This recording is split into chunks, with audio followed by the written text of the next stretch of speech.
Heavenly Father, we ask you to bless our time. May it be fruitful according to your will. And if it is from you that this great gift is placed in our hands, may we be trustworthy and may we fulfill your will through everything we do. We ask through the prayers of St. Sharbel and all the saints, Father, Son, and Holy Spirit, now and forever. Amen. So, first thing is that when I called Bishop Zubik, I asked him about Father Adrian Van Camp and Susan Muto.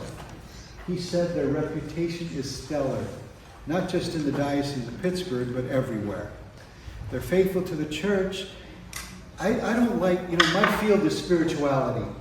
I don't like the feel-good spirituality. Everybody's fine, everybody's good, everything's nice. No, I like the deeper spirituality that goes deep. St. Sharbel's spirituality.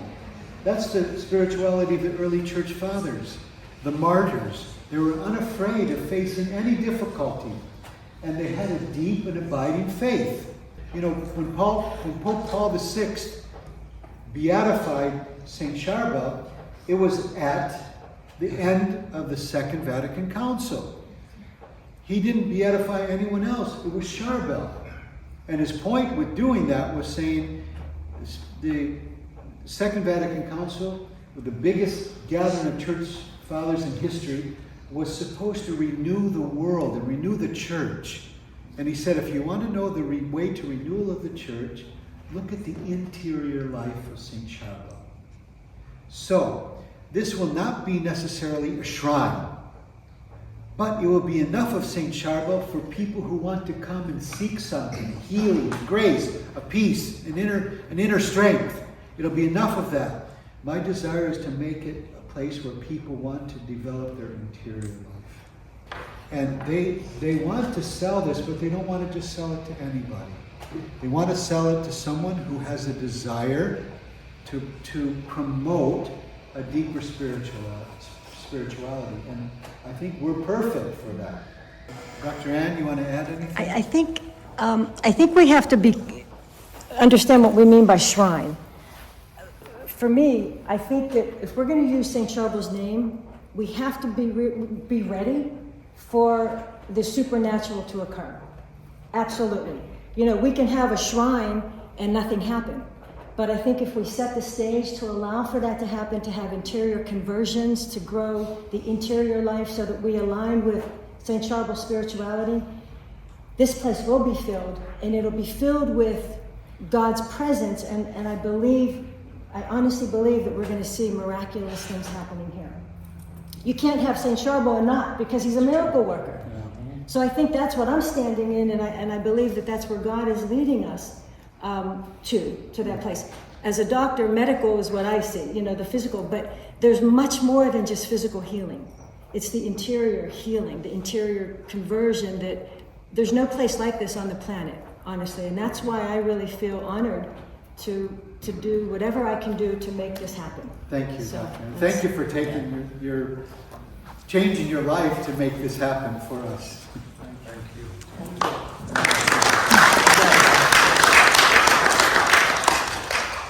Thoughts, questions, ideas? Now, I've asked Father Samir and his parishioners to do all the due diligence, look at the building, look at the grounds, look at the titles, look at the legal things, so that, but this will be owned and operated by the eparchy, not necessarily the parish, but by the eparchy. So we will have hopefully a full buy-in from the other 46 parishes to make this happen. But it will benefit probably your parishioners perhaps more than anybody. So that's why we're also hoping for a good buy-in from your parishioners. Buy-in, I don't mean just financially, but the support for this place.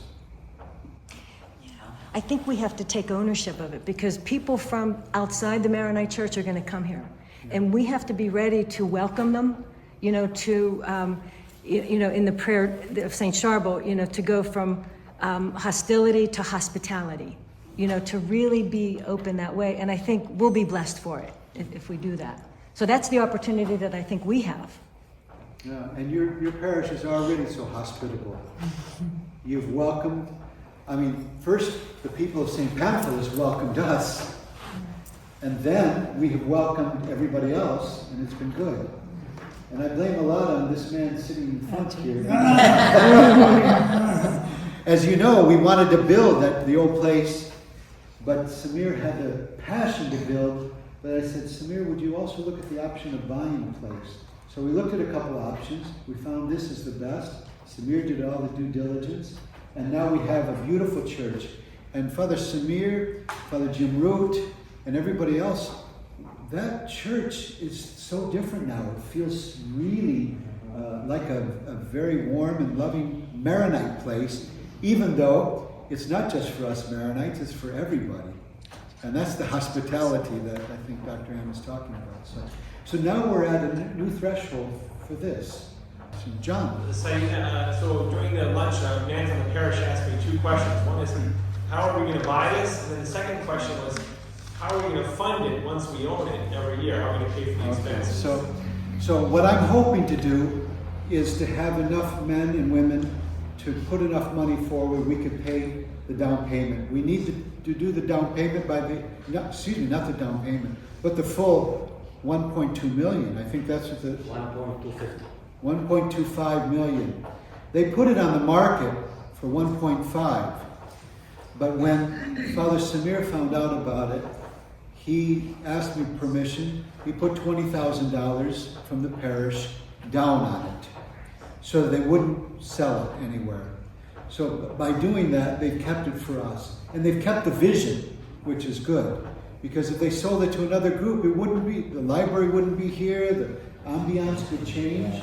But now everything stays the same, and I think Dr. Susan will continue in a certain way here.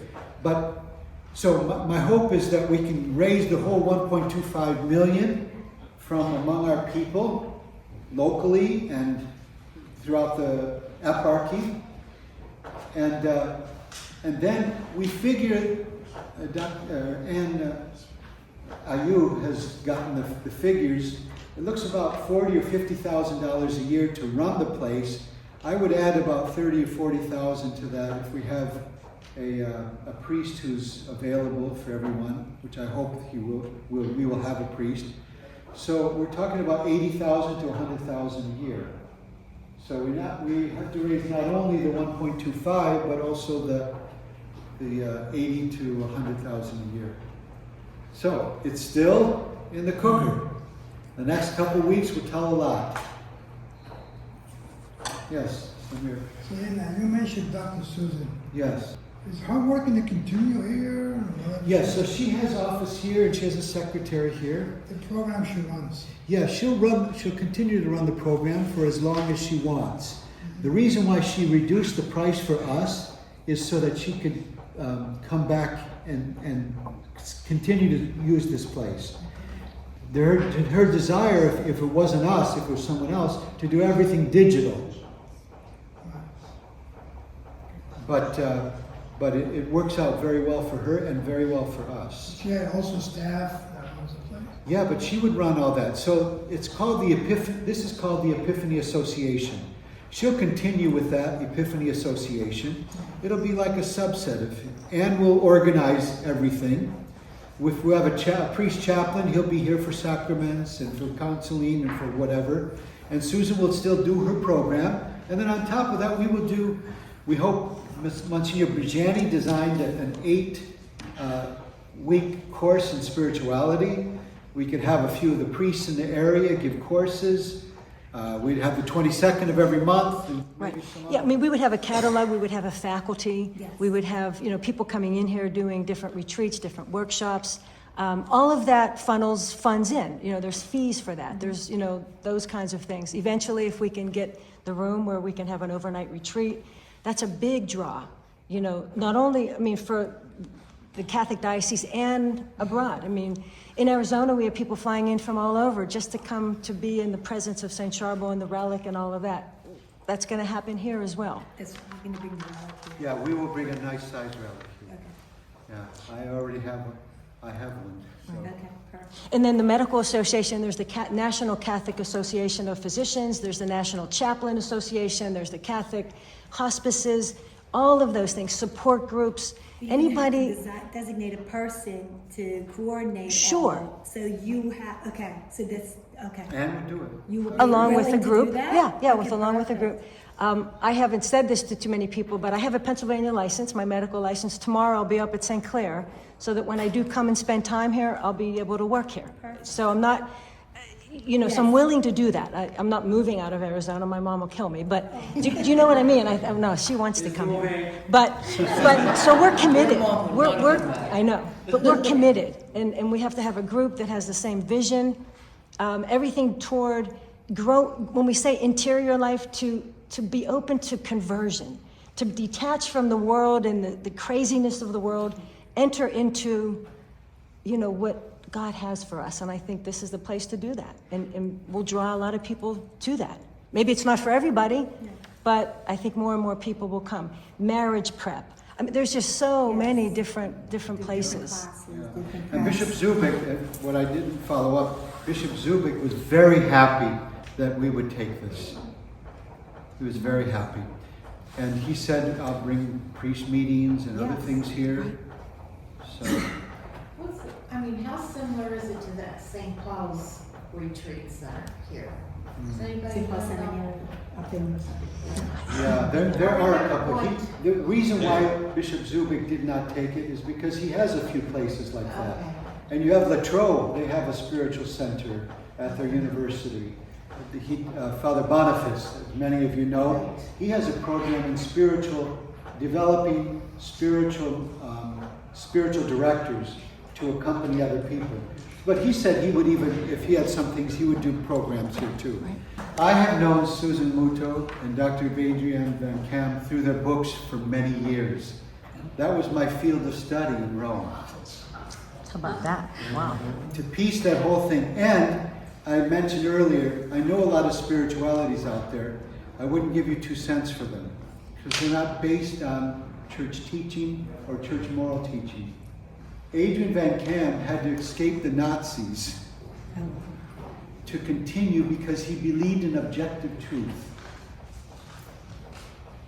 So he and John Paul and so many others have believed that there is a truth that can be discovered in our nature, in our humanity, and in the teachings of the church. The world is not just open for grabs. Everybody, your truth, my truth, his truth, their truth. There is a truth that we can discover. And then I started realizing some of these books, you can't find a treasury of books like this, of 10,000 books, just on the spiritual life from the church. And so I thought to myself, what happened to Lou? Father Lou. You're right, it's not just coincidence. Maybe this is all God weaving us. And St. Sharbel was a man of the church. He loved the church. And so with this, if we can make it work, this would be a beautiful opportunity for us to showcase the Maronite spirituality in the person of St. Sharbel. she was telling me about St. Pamphilus originally. Oh yes, can you tell us a little bit of the story about St. Pamphilus in the beginning? I think it's very interesting. Okay, well, I've been a parishioner of St. Pamphilus, and it opened up. And at one time, I guess was it 30 years ago that they bought this? We had this property, we had owned this property. St. Pamphilus owned this Owned the property. property. And we sold it to reduce the debt on St. Pamphilus. And that's when the Epiphany Center came. So it's Full circle. So it's sacred meant to ground. be. Yes, Yeah. Sacred space. it's meant to come It's back to sacred us. space. Can I say Absolutely. something? Yes. When Father Jim was here, Uh-huh.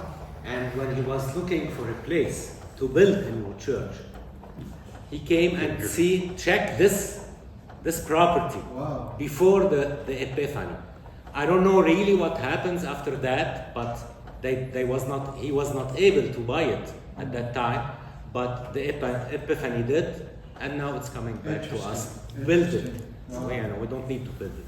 Okay, so let's keep trusting in God and seeing where this takes us.